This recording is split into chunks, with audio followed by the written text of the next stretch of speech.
Hello and welcome to the Villa Talks podcast. Welcome to episode 102. Welcome to our YouTube channel. This is our probably fourth or fifth video on here, so please do subscribe and like this video if you haven't done already. And if you're new to the channel, please do subscribe. We'll be putting a lot more content on a regular basis. I am back with a post-match rant. It seems like me and AJ do these on a regular basis as well. AJ, mate, how are you? I'm all right, mate, in the circumstances, Bit tired. My son's been waking up at 5 in the morning, but Yeah. we had a slightly better one this morning, so Yeah. a little bit of recovery this morning. But Not good. And all you needed was that performance, wasn't it? Just to fortunately, mate, the football is obviously cheering me up massively at the moment, so it's great with everything that's going on in the country and all of that. What you need is a bit of joyful escapism when your football team's doing so well, don't you? So here we are to talk about that.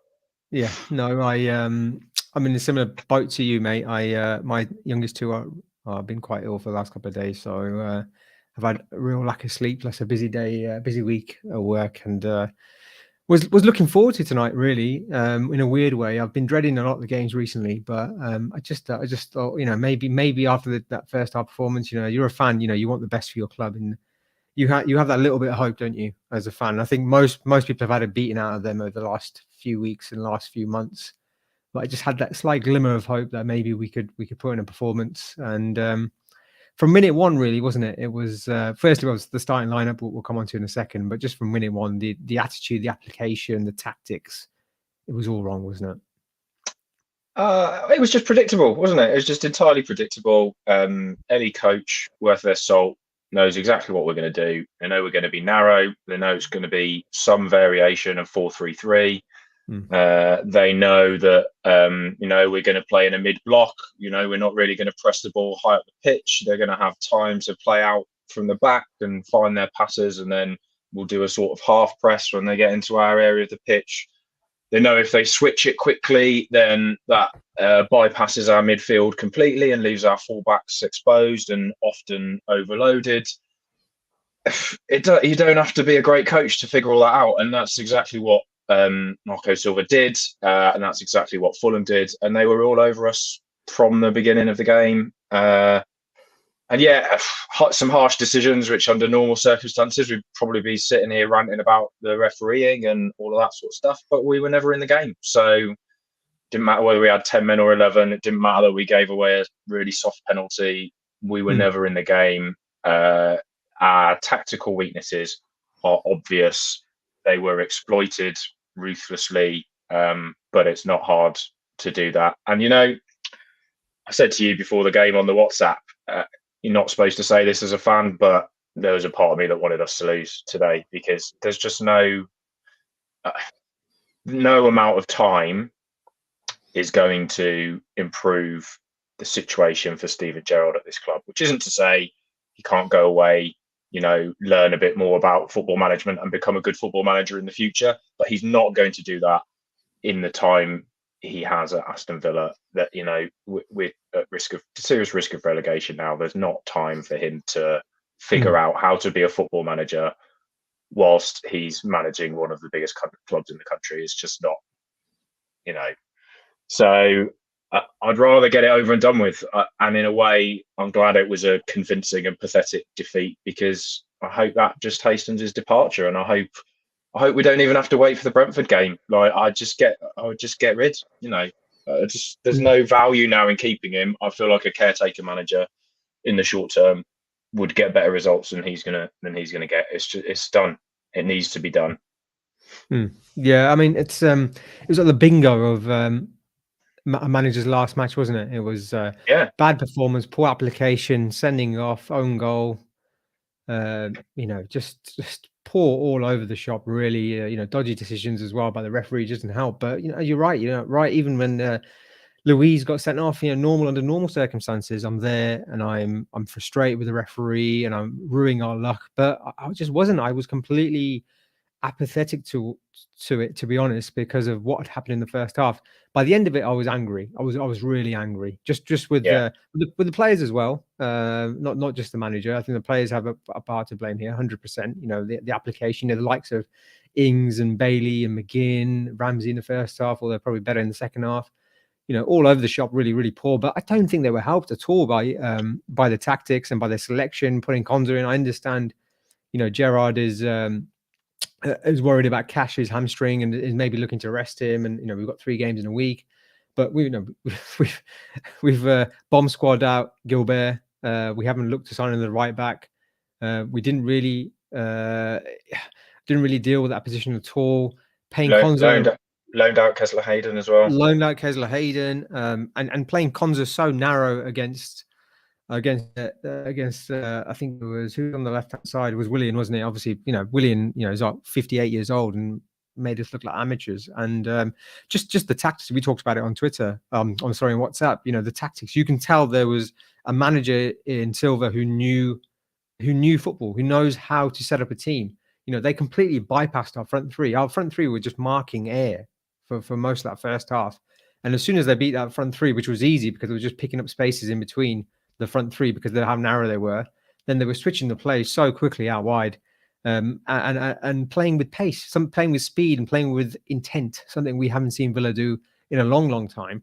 And because of that, they were able to exploit us time and time again. And, you know, people will talk about Bailey and Ramsey not tracking back and helping Konza out, but they never had a chance, really. I mean, we played this, and even the commentators, although the commentators were awful throughout the game, to be honest, but even the commentators alluded to the sort of mid-block that we play, where we're not really pressing, we're not really sitting back. We sort of we're in no man's world. We've seen it time and time again under Gerrard, haven't we? Where we just don't know what we're doing, and it ends up. We're not one thing or the other, are we? You know, no. I don't, and it's hard, isn't it, for the commentators, because you can feel them almost falling over themselves, wanting to support him and be, you know, well, he's the great Steven Gerrard, Premier League legend, and all of that sort of stuff.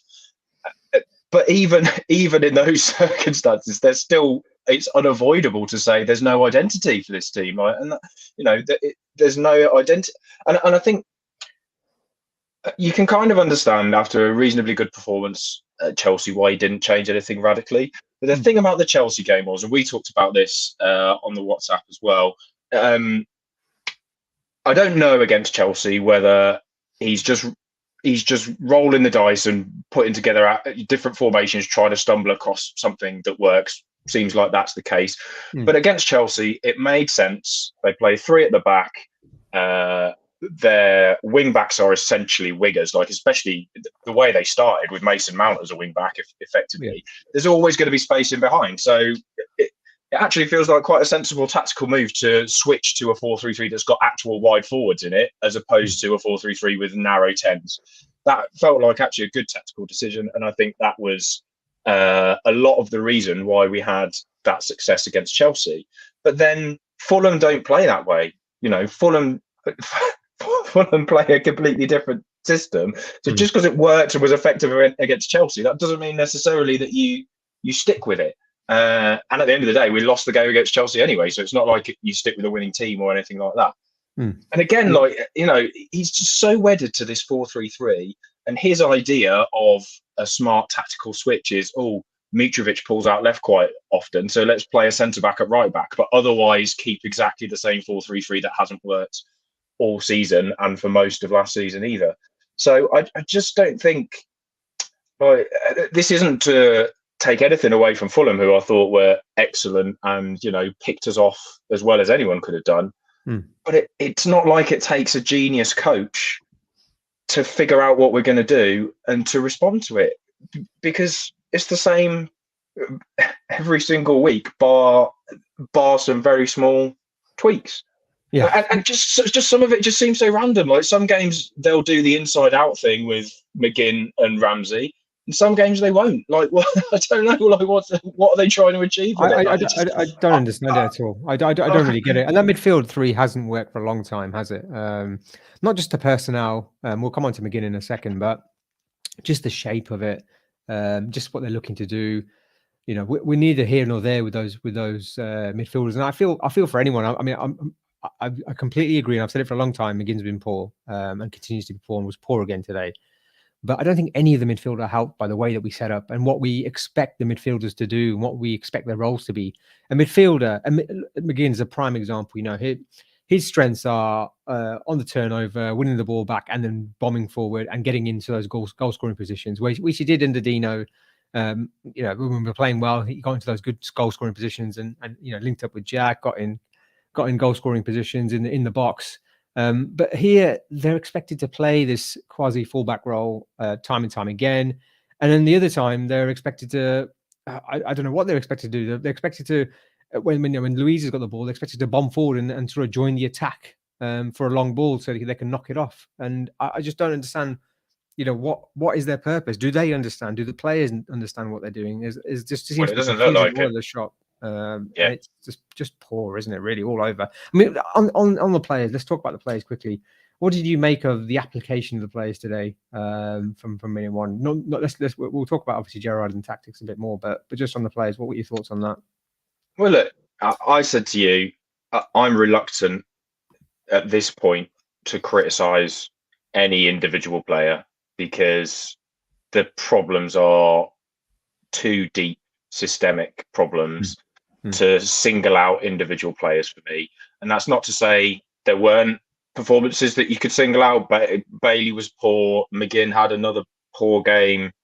But there's almost no point in getting into that. Like the players don't know what they're supposed to be doing. They're essentially being hung out to dry out there. And look, let's take McGinn as an example.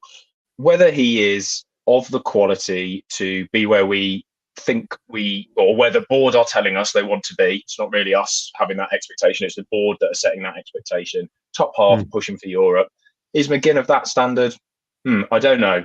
But he didn't look out of place in a team that finished 11th with 55 points, which is normally enough to, as we've said several times before in the pod, is normally enough to finish 8th or 9th. He didn't look out of place for that team. He was getting linked. I don't think it was ever going to happen, but the papers were talking about 40-50 million pound moves to teams like Manchester United and things like that. So he's gone from there to where he is now, where he looks like a pub player, and I don't think that is down to John McGinn and his application. I mean, we literally used to have memes of him running forever. Like we used to talk about how, he'd play a game and then go and run a marathon or whatever. Those were the sorts of things we used to talk about in terms of his effort and application. And I don't think, he's the sort of guy to just throw in the towel. So, there's maybe one or two players you could question, but in terms of effort, but I don't think, most of the games you look at, and perhaps not tonight, but most of the games you look at, and I don't think there is an issue with the players putting a shift in. There's an issue with the setup and the quality. And of course, now everyone's confidence has gone. Their confidence is just completely gone. And so, look, I'm really reluctant to single out individual players because everybody is performing badly. Everybody has regressed. And to me, that can only be a coaching issue. Yeah, I completely agree. I've said the same previously a number of times. I think when everyone is so poor, as you say, it points to something more. It may not even be tactics. Sometimes it may just be personnel, may not be the right fit. I just think, I tweeted earlier, and we'll come on to Gerrard's comments now in a second. I'll share them on Twitter. But Gerrard admitted, so I'm looking forward to it. Yeah. So Gerrard admitted himself. He's not about tactics. He sort of classes himself as a bit of a man manager, and he relies on his staff during the week, and then his job is on match day, really. A bit like Steve Bruce. We talked about it. Obviously the similarities there, but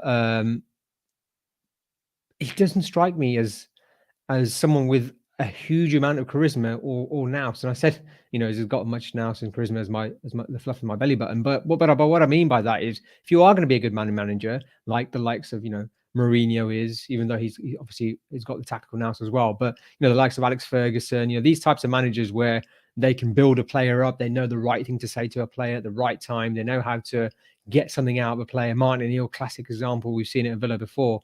You know, Gerrard doesn't strike me as having any of those skill sets. You know, so just in terms of his, even when things were going well, you know, he didn't strike me as having that skill set in terms of being able to be someone you can relate to, someone you can get on with, someone you can, you know, you obviously respect him because of his achievements in football and the type of player he was, but I don't think you respect him because of the type of man he is. I don't see him being like this good person, someone the players really get on with and see as a leader. You know, I just don't see it. I don't know what you think.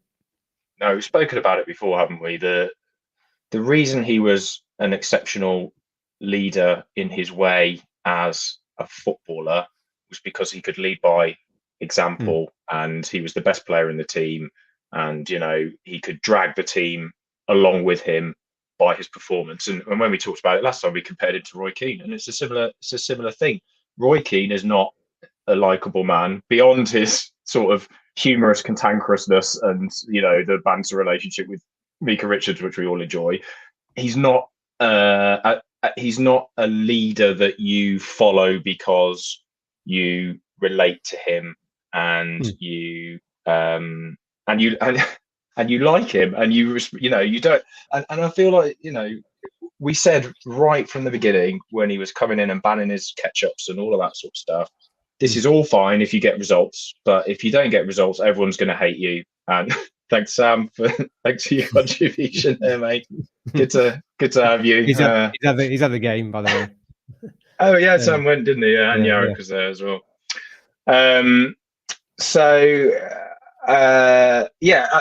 If you are going to have that sort of Billy Big Bollocks, I'm the boss man, fear me, I'm Alex Ferguson, that kind of vibe, that's fine if you get results. If you don't, it's going to fall apart very quickly.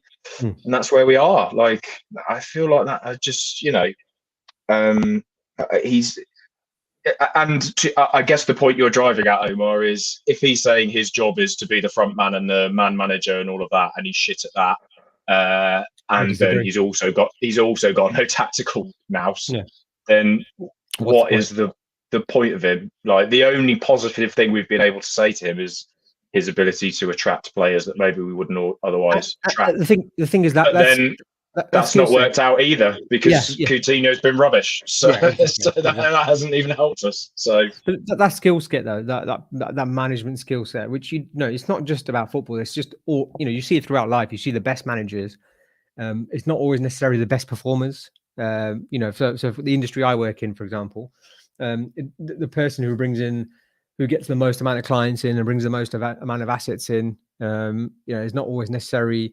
Normally what happens is they get promoted to become the leader because they're the best at what they do, but it doesn't necessarily mean it's the same skill set. Likewise in football, just because they're the best footballer and they've achieved so much doesn't necessarily mean they know the most about football or they're the best person to lead a team into a match, you know, and I think that's what we've seen. And those skills, you know, like Alex Ferguson's had, Martin Neal's had, that skill set doesn't come to someone who's a rookie like Gerrard. It comes to people with experience and dealing with people, dealing with situations and learning from those experiences and learning from your mistakes. He's so early on into his management career, he's just going to be making mistakes. He might become a good manager, but it certainly won't be at Aston Villa.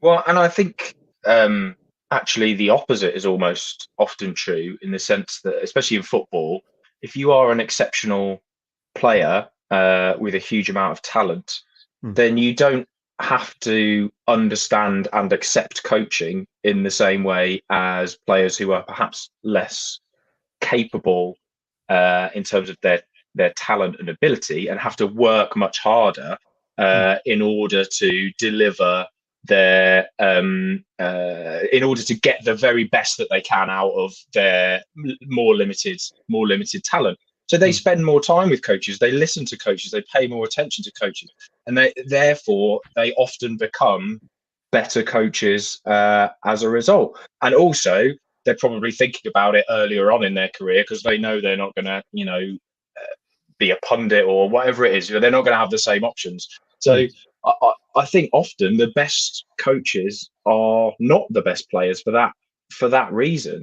And then another point I would make is I think part of being a successful leader and a successful manager of people is being sensitive to the different needs of different types of people, and there are some players who do need a kick up the arse and do need shouting at and do need, and will respond to that. And there are other players where that's the worst thing in the world to do. And you'll only, make them go into their shell and all of that. And I don't know what Gerrard's doing on the training ground and all of that, but his public persona doesn't suggest that he is tailoring his response to the sort of player that he is dealing with on a day-to-day basis. But I don't know. Yeah, I mean, see the comments there. I mean, we've been speaking to we know quite a few people have gone to the game today, and we've been getting sort of feedback on what the away end was like. And David Stiles, is coming back from the game now, and he echoes my thoughts as well, David. I completely agree. I've never felt so. Even in 2015-16, it feels very similar. But I think the biggest thing is the position we were in when Gerrard came in. Yes, I mean, Dino had lost 5 games in 5, but we had a good squad. The reason he got sacked was because he wasn't doing well enough with that squad, and lower mid-table wasn't good enough with that squad. It was a mid-table squad, and Gerrard has inherited a good squad that needed tweaks, that needed a few players. Yeah, definitely, maybe needed something new breathe into it, but he just hasn't done that. It's not like 2015-16 where all our best players had gone and we'd spent hardly any money and it sort of been coming for 5 or 6 years. This is the complete other end of the spectrum where we were on the up. We were in the ascendancy. We were in a good position, and it was completely been destroyed. I'm going to try and share some of his comments now, but you have to bear with me. I've never done this before on here, so I'm going to share my screen. Yeah, just give me a second. I'm just going to share my Chrome tab and then I'll show you the tweets and Gerrard's comments. Before I put it on, what would you think he would have said before I put it on? I mean, I imagine he'll have had a whinge about the sending off and the penalty, which I suppose he's in his rights to do because it was a harsh pen, although they tend to get given these days. But I don't know what Matty Cash is supposed to do in that situation. He's a yard and a half away, and he's turning his back, and his arms are naturally flailing as he dives for the ball. And the sending off again, it's never a red. Mitrovic has barged into Luiz twice and then gone down holding his face. But I mean, Luiz should just back away and not getting involved in it. But it's never a red. So he's probably had a moan about that. But can you see that? It's a bit small, mate. All right. The reality is, it's not good enough. Football's in my DNA. Quitting is certainly not. Oh, he's gone for the Liz Truss. I'm a fighter, not a quitter. Yeah. How did that end up for Liz, Stevie? I'll try and make it bigger. Here we go. Let's try this one. There we go. Can we get? There we go. Steven Gerrard. Yeah. I mean, it's exactly what I expected him to say. It's exactly what I expected him to say. He's been saying everything he's said over the last few weeks has been about him. It's about him fronting up. It's about him dealing with adversity. It's been nothing about the players and working together and teamwork. All this culture that Dino brought in, and I hate to talk about Dino because ultimately I think it was the right thing for him to go. But the culture of Villa and what it's about, the togetherness, being a good teammate, all of that's been completely destroyed by Steven Gerrard and by this individualism. Ultimately, both in terms of what he is all about, but also within the team, it's all about individuals. And you saw that with the change today. It wasn't about tactics or anything like that. It was like, as you said, Mitrovic comes out left, let's put Konza out there. It's all about individuals. It's all about, you win your individual battle, and that's it. That's all that matters. And I think again that comes back to what he keeps saying about big players doing big things and special players doing special things and all of that sort of stuff. Because that's obviously how he feels about what he used to do. Like the reason Liverpool used to win tight games is because he would do something special, and then he just expects his team and the rest of his team to do that. And the kind of arrogance of that, here we go, Sam, played against. Yeah. Come on. No one cares, Sam. No one cares. It's not about you, Sam. It's not about you. That his attitude is that, and to be honest, it's almost like it's an arrogance of who he was as a player as well, because he did great things for Liverpool, but he had a great team around him, and he had good managers who set up systems that allowed him to be, a pretty free player within that system. So he just seems to be ignorant of the entire team ethic, the need for relationships within a team for it to be successful, and that's before we even speak about his tactical limitations. So what is he for?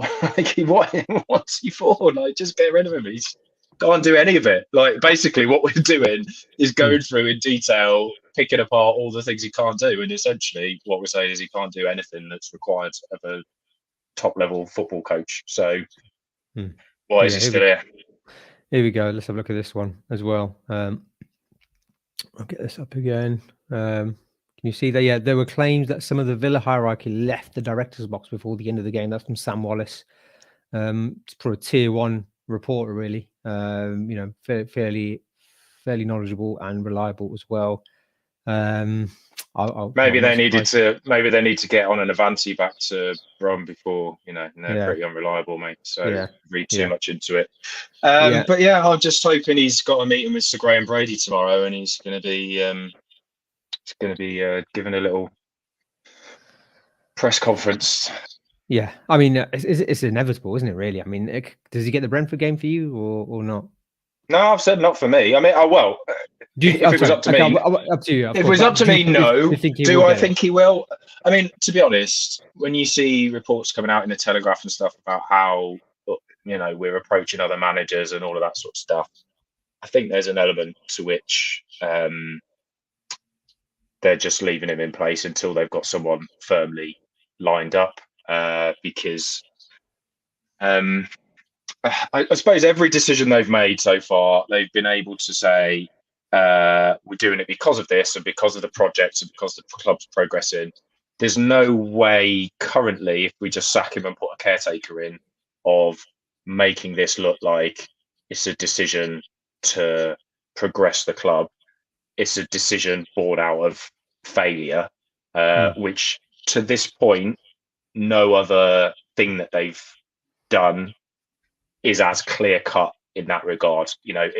Basically saying us as a hierarchy in the club, as Purslow and the board, this decision was a failure. Because even with Smith, like, you can't say it was a failure to appoint him. He did a great job. He got us up. We're competing, all of that sort of stuff. This one, there's no question that it's a ballser. So I think if they can get someone lined up who the fans are going to be happy with, I have my doubts whether Pochettino be watching that tonight and go, yeah, go on, I'll give that a go. looks like the one for me when I could go to Juventus next year.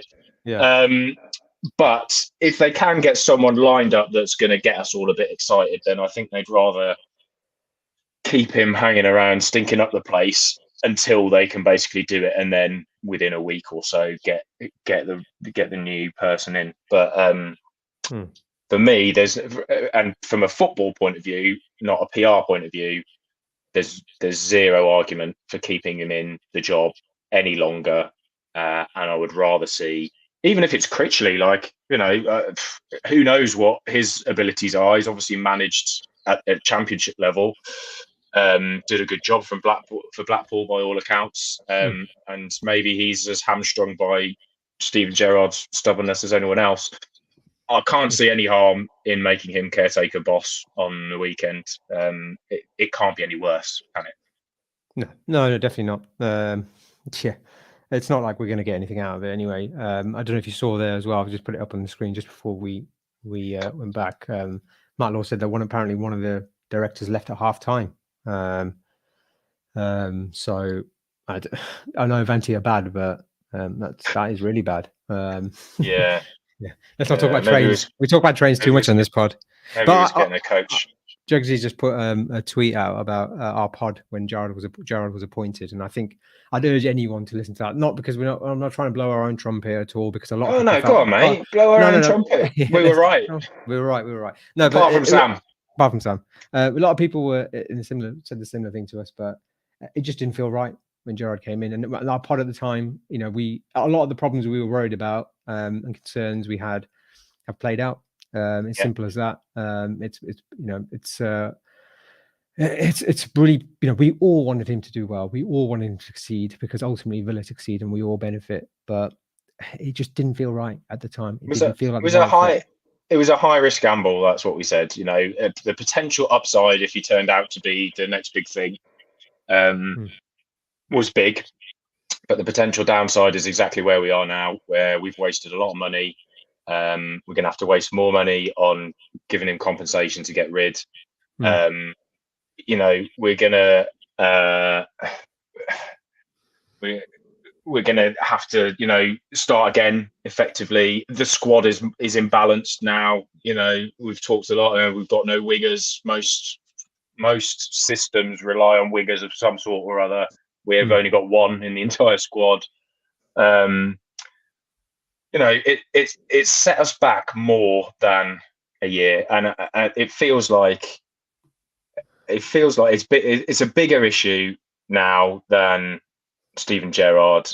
It feels like every decision, pretty much since we had our last therapy session when Grealish left, me and you. It feels like every decision since then pretty much has been a misstep. Maybe re-signing Ashley Young is the only one that wasn't. That's worked out quite well.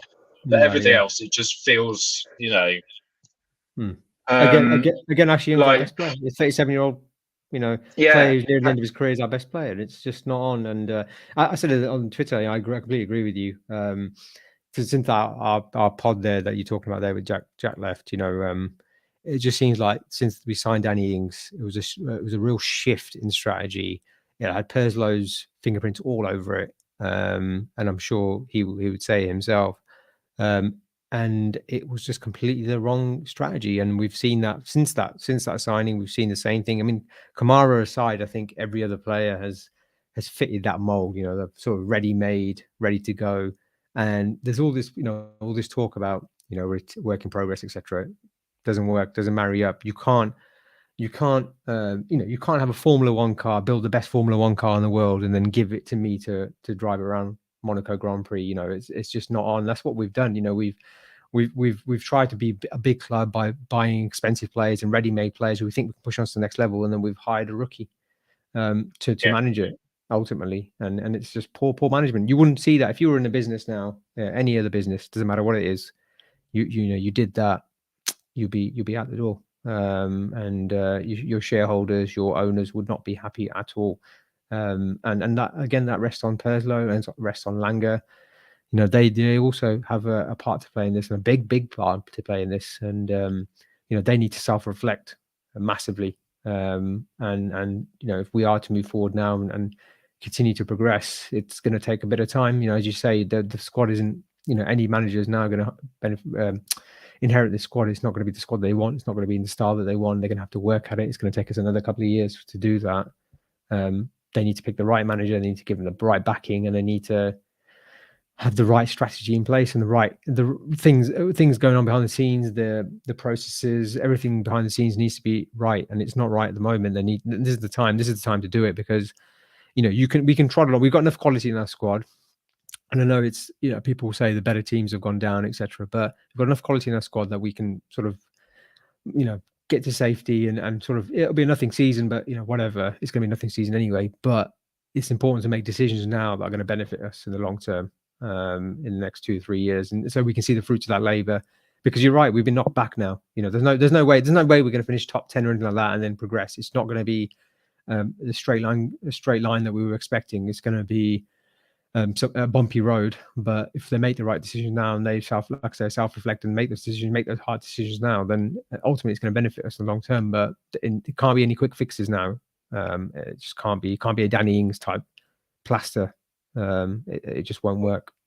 Yeah, well, also, I mean, we were a very young squad, so I don't have an issue with changing the mix of the squad a little bit and bringing in some more experienced players. And for example, I didn't have an issue with the signing of Carlos. That seemed like a good signing. Obviously, unfortunate that he got injured. It's not like we shouldn't ever sign players who are in their late 20s or whatever. It's just that it seemed to have been a complete shift in that direction. And so and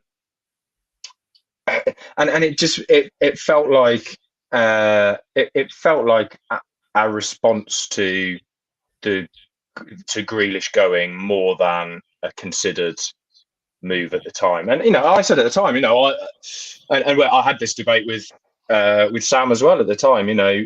Ings coming in, we needed another striker, and I was of the opinion, why not get the best striker that you can get? But then we spent the whole time trying to force both of those players into the squad and into the team. And for me, they're different types of players that you use in different ways at different times. And but it's created a huge amount of confusion and an imbalance, and it hasn't worked. And it's just I don't know, mate. It's just depressing, isn't it? It's just to have been on in such a positive vibe around the club to be where we are now in such a short space of time is it's just difficult to deal with, isn't it? So I'm just looking at something really funny.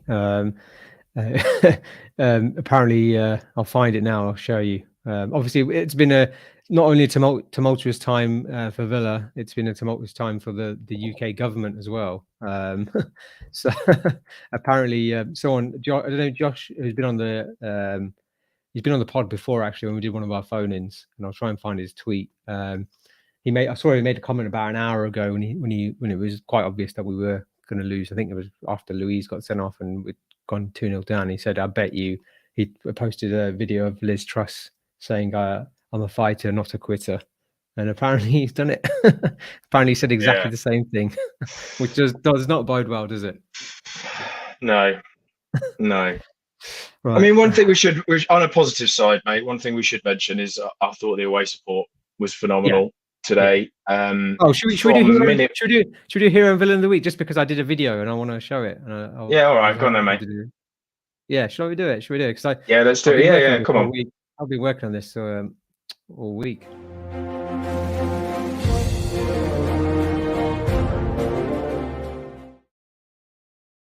Oh, that's what you all week? No, there's loads. I've got loads, mate. Do you want to see them all? Let's see them all. Should we see them all? No. Let's do the segment first, and then we'll do the other ones. Yeah. I've got one. I think you need to get like you can't just have the A. You need a V on there as well. I know. I will do it. I didn't have time. I mean, I've actually had a very busy working week, so I did this literally. I did this literally in Friday evening last week, and I've done one for all the different segments as well. So you'll see. Yeah, that's the shortest one. There's another one. But hero of the week, it's got to be the away fans, isn't it? The away fans, exceptional. Obviously they turned on Gerrard in the second half, and that's perfectly understandable, and it also was quite enjoyable to listen to. There wasn't much else to enjoy in the game. But in the first half, you can't accuse them of not supporting the team for as long as we were in the game, which wasn't very long. And at kick-off, LA and all of that, it was massive. And even at the end, there was a bit of 3-0 and you still don't sing to the Fulham fans and all of that. And they were just, I think the Villa fans were exceptional, and they usually are away from home. And in the circumstances, it would be very easy not to be. I saw Dan Bardell tweeting and saying, that he'd never seen an away end seem so apathetic and all of that. But listening to it, it didn't seem that. It didn't seem that way. It seemed like Forest was way worse. I was there, Forest, and there was no singing at all, hardly at all, honestly. So maybe it was a bit. I think the old gallows humour kicking in today, whereas at Forest it was just still a bit more like just drudging along and seeing what would happen. But yeah, I thought the fans were absolutely exceptional. So shout out to Sam and Yarrick of the pod who were both there tonight, and I assume their voices were loud and proud. Shout out to Dan and Dolan as well, who were there, and my mate Nick as well, who's a fellow season ticket holder for me for a long time, who's been on the pod as well. He was in the home end, snuck in by himself. Yeah, there's no neutral stand anymore, is there? They've done away with that, haven't they? I shouldn't say that actually. Get done. Someone just posted. I won't share it, but Silver Arrows Willen said, if Watkins shot John Lennon, he would be 82 today. You see, I saw there was a viral Marcus Rashford equivalent of that yesterday. So he's. there. All right. So I think he's nicked that. So apologies to whoever that was, but I think he's nicked that. To be fair, Watkins didn't really have any chances today. David Stiles was behind enemy lines too. Well done, David. Well done. Fair play to you, mate. Man. Brave man. Fulham. They're well known for their the full force. Someone attack you with one of their clapper things, did they? Yeah, trap your finger in them. No. Yeah. I don't think there's anything more to talk about, really, is there, mate? I don't want to go on. I know normally we do. You want to play? I want to play your extra videos, mate. Do you reckon? I'll show you one. Well, you wanted to do it, didn't you? Yeah, I did, but I'll show you one. There we go. I'll show you the Villa Vault. Let's go.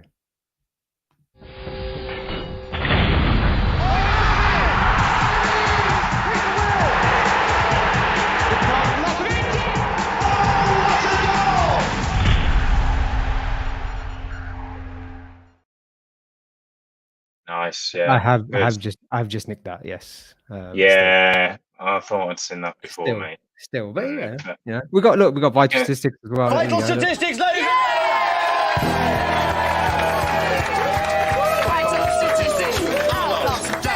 Vital statistics. What will the stats say? I feel like that's the worst one, mate. I can't believe you've done the worst one for my segment. I know. I need to work on it. I've just done really quickly. You do need to work.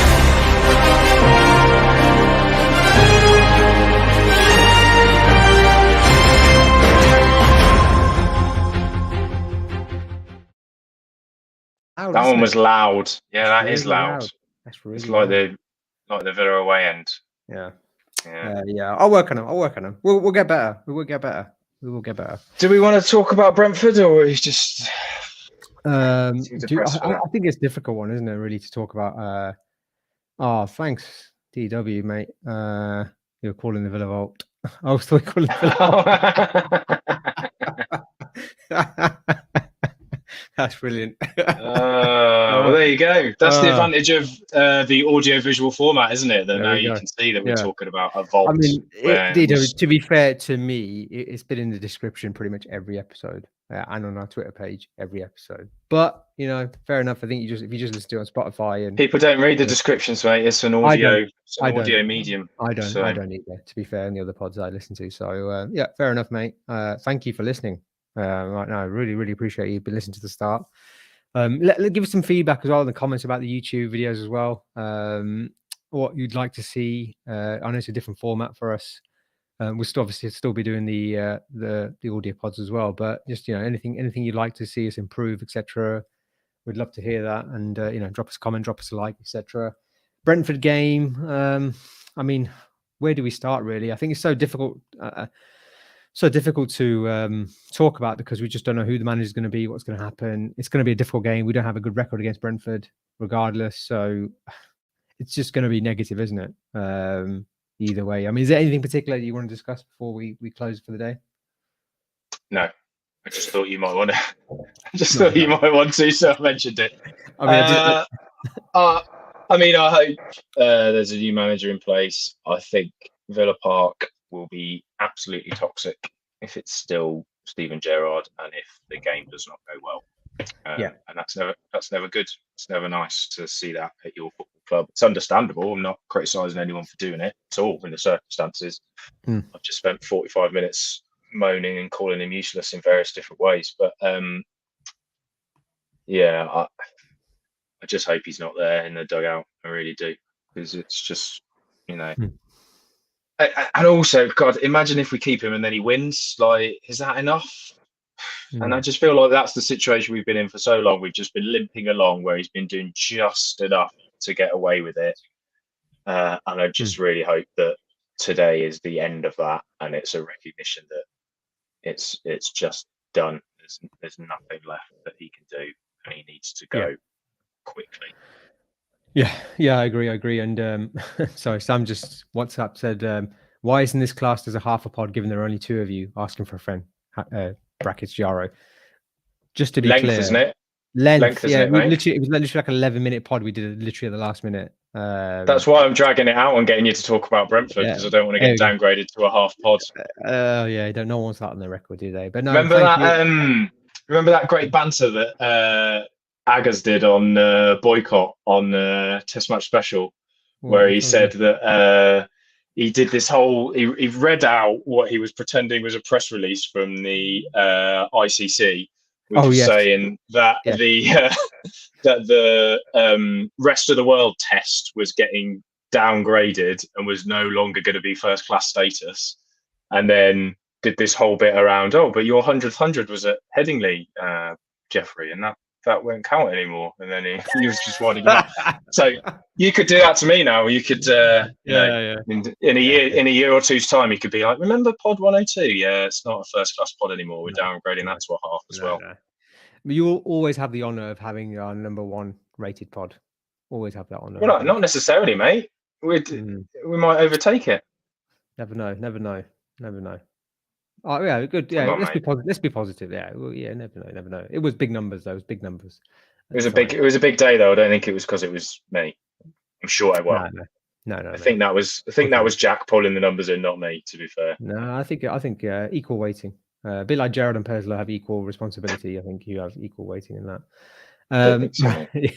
Yeah. No, thank you for listening and watching. If you're watching on YouTube, please do, like I said, subscribe and like this video. Leave a comment.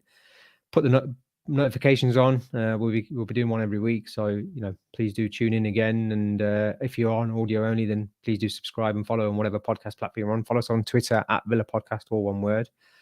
Thank you. It's tough. I know it's tough, but we're here for you. If you want to vent, if you ever want to come on, just drop me a message. This channel has always all been about giving you a voice.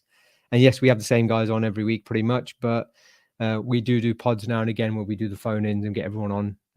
We'll do that again, I'm sure, when Gerrard goes. I wasn't going to say if he goes, but it's a question of when he goes. But yeah, please. Unless it's tomorrow when he goes, because Omar's got to drive to London tomorrow. Yeah, we'll do that maybe another day. But yeah, thank you, and up the Villa. Yeah, please.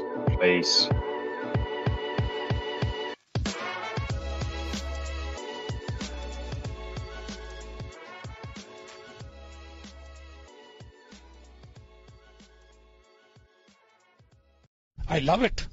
ਮੈਨੂੰ ਬਹੁਤ ਚੰਗਾ ਲੱਗਦਾ